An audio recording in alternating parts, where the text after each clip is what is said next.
Hey everybody, David here with Salty Aviators in another episode of Beyond the Checklist. Today we're doing a pre-flight here again, and I wanted to show you guys what to be looking for when you're looking under the panel of the engine cowling and looking at the engine area. So when we're coming up here to the engine cowling here, and we want to look under this panel right here and see either for our oil dipstick or to also service engine oil if we need.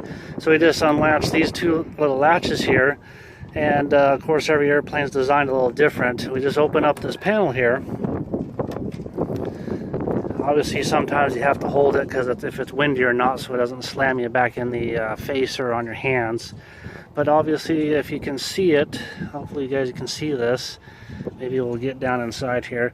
You can see all this stuff here down inside just the back side of the engine here. And if you look right here is your oil fill cap. If you come down here a little bit further, I think hopefully you see this. You have your oil dipstick right here. That's to check the oil level.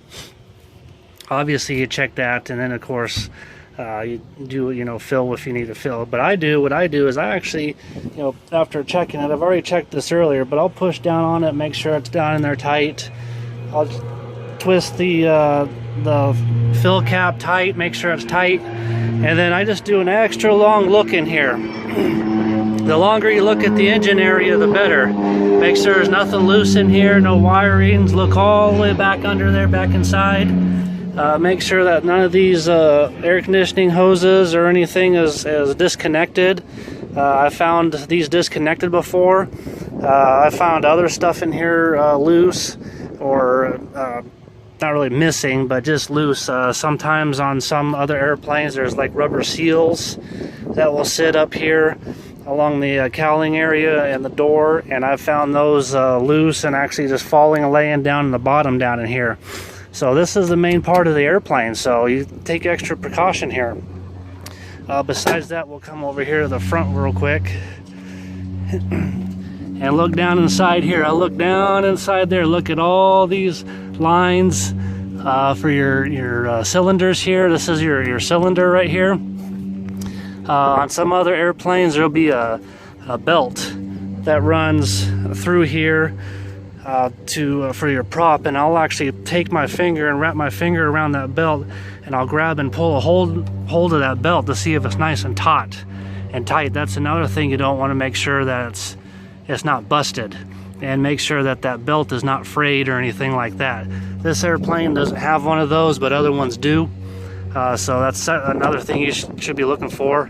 And obviously you're doing an overall check of the prop, the spinner area, and make sure there's no birds, no bird nests up inside here. I've actually found a bird nest up in here one time, up in the cylinders. The airplane hasn't been flown in a few hours or a day. So come down here, make sure that this intake hole is clear. Look at your air filter here, make sure that's nice and clean, or not damaged, I should say. But yeah, like I said, this is the heart of the airplane. So you want to make sure that everything looks good on the engine part of it, because you don't want to get out there and something happen. You want to check it now before you take off, or even before you start this thing. So I just wanted to show you that, guys, and hope to see you soon. And check us out on YouTube, Instagram, and online at www.saltyaviators.com, and fly salty. Thanks for watching.